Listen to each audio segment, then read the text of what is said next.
Nellore corporation deputy mayor ఎన్నికల్లో Telugu Desam party అడ్డదారులు దొక్కుతుంది. YCP తరపున గెలిచిన కార్పొరేటర్లకు బీఫామ్లు అందజేస్తుంది. ఈ విషయంపై మాట్లాడేందుకు మాజీ మంత్రి అలాగే వైఎస్ఆర్ కాంగ్రెస్ పార్టీ జిల్లా అధ్యక్షులు కాకాని గోవర్ధన్ రెడ్డి మనతో ఉన్నారు.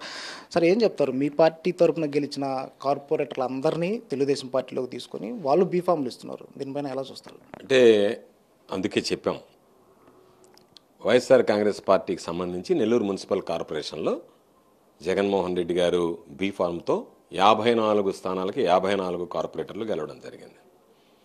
గెలిచిన తర్వాత ముస్లిం మైనారిటీకి సంబంధించి డిప్యూటీ మేయర్గా ఆ రోజు ఆయన ప్రకటించారు. ఆ అభ్యర్థి గెలిచాడు. అదే అభ్యర్థి మన శాసనసభ ఎన్నికల్లో పోటీ చేయవలసి వచ్చినందువల్ల రాజీనామా చేసినటువంటి నేపథ్యంలో దానికి ఖాళీ ఏర్పడింది. అయితే ఈరోజు దౌర్భాగ్యం ఏంటంటే తెలుగుదేశంకి సంబంధించి మున్సిపల్ శాఖ మంత్రిగా ఉన్నటువంటి నారాయణ గారి దగ్గర నుంచి అందరూ మాట్లాడేది, మేము అభ్యర్థిని ప్రకటిస్తున్నాం. ఎవరు అభ్యర్థిని ప్రకటించినా ప్రజలు వైఎస్ఆర్ కాంగ్రెస్ పార్టీ బీఫామ్ మీద గెలిచినటువంటి అభ్యర్థినే మా అభ్యర్థిని ప్రకటించుకోవాల్సినటువంటి దౌర్భాగ్యమైనటువంటి పరిస్థితులు ఈరోజు తెలుగుదేశం పార్టీ కలిగాయి.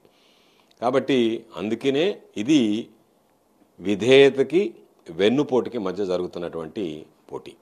కాబట్టి మేము తెలుగుదేశం పార్టీ మీద పోటీ చేస్తున్నాం అనేటువంటిది పక్కన పెడితే మా కార్పొరేటర్లు అందరూ కూడా పోటీ చేయాలనేటువంటి దృఢమైనటువంటి విశ్వాసాన్ని వ్యక్తం చేయడంతో ఈరోజు మేము ధర్మానికి అధర్మానికి మధ్య విధేయతకి వెన్నుపోటుకు జరుగుతున్న పోటీగా భావించి ఏర్పడ్డాం. ఎందుకంటే వెన్నుపోటు అనేటువంటిది చంద్రబాబు తెలుగుదేశానికి వారసత్వంగా సంక్రమించింది, వారసత్వంగా వస్తున్నటువంటిది. ఎందుకంటే చంద్రబాబు నాయుడు రాజకీయ ప్రస్థానం ముఖ్యమంత్రిగా ప్రారంభించింది ఎన్టీ రామారావు గారికి వెన్నుపోటుతో.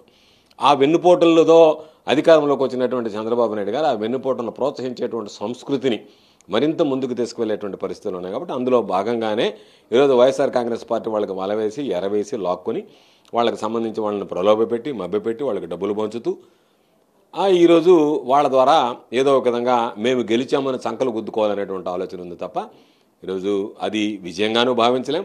దానికి సంబంధించి అటువంటి వ్యక్తులని పోటీలో పెట్టడానికి మా అభ్యర్థిని ప్రకటించుకోవడానికైనా కాస్త సిగ్గు శరం ఉండేటువంటి వాళ్ళు చేరు. కాబట్టి ఈరోజు తెలుగుదేశం పార్టీ శ్రేణులు నిస్సిగ్గుగా వ్యవహరిస్తూ మాకు సంబంధించినటువంటి అభ్యర్థిని మా అభ్యర్థిని ప్రకటించుకోవాల్సినటువంటి దీనస్థితికి ఈరోజు తెలుగుదేశం పార్టీ దిగజారిపోయింది నెల్లూరు జిల్లాలో.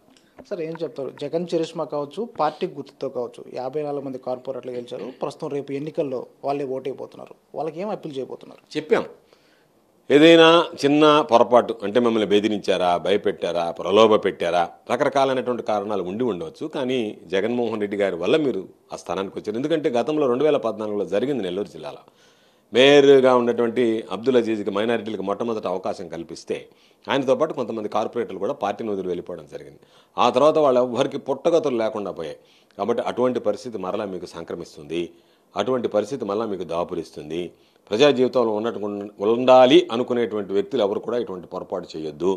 కాబట్టి మీరు ఒకటే నిర్ణయం తీసుకోండి, విధేయులుగా నిలిచిపోతారా, లేదు ద్రోహులుగా వెన్నుపోటుదారులుగా మేము ఉంటామనేటువంటి దానికి వస్తారనేటువంటిది స్పష్టం చేయాల్సినటువంటి పరిస్థితి ఏర్పడింది.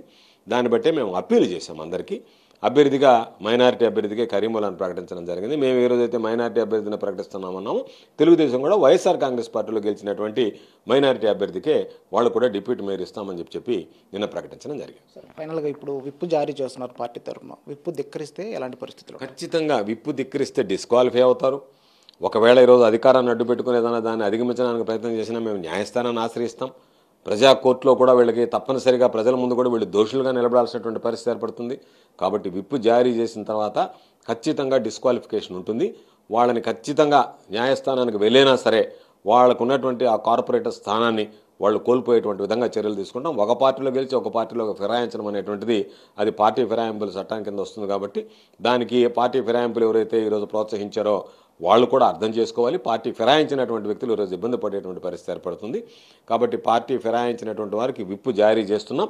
ఎవరైతే విప్పు తిరస్కరిస్తారో వాళ్ళ పేర్లు కూడా లిఖితపూర్వకంగా రిటర్నింగ్ ఆఫీసర్కి అందజేస్తాం. దాన్ని బట్టి రేపటి రోజు న్యాయస్థానాన్ని ఆశ్రయించినా సరే పార్టీ ఫిరాయించి తెలుగుదేశం పార్టీకి వైఎస్ఆర్ కాంగ్రెస్ పార్టీ మీద గెలిచి తెలుగుదేశం పార్టీకి ఓటు వేసినటువంటి వాళ్ళ మీద ఖచ్చితంగా అనర్హత వేటు పడేటువంటి విధంగా చర్యలు తీసుకోవడం జరుగుతుంది. Thank you sir. సో మొత్తంగా పార్టీ తరఫున విప్పు జారీ చేస్తున్నాము. ఎవరైనా విప్పు ధిక్కరిస్తే ఖచ్చితంగా అనర్హత వేటు వేసే అవకాశం ఉంటుంది. దానిపైన న్యాయస్థానానికి కూడా వెళ్తామని చెప్పేసి మాజీ మంత్రి వైఎస్ఆర్ కాంగ్రెస్ పార్టీ జిల్లా అధ్యక్షులు కాకాని గోవర్ధన్ రెడ్డి చెప్తున్నట్టు పరిస్థితి కనిపిస్తుంది. కెమెరామెన్ భద్రాతో వెంకట్, సాక్షి టీవీ, నెల్లూరు నుంచి.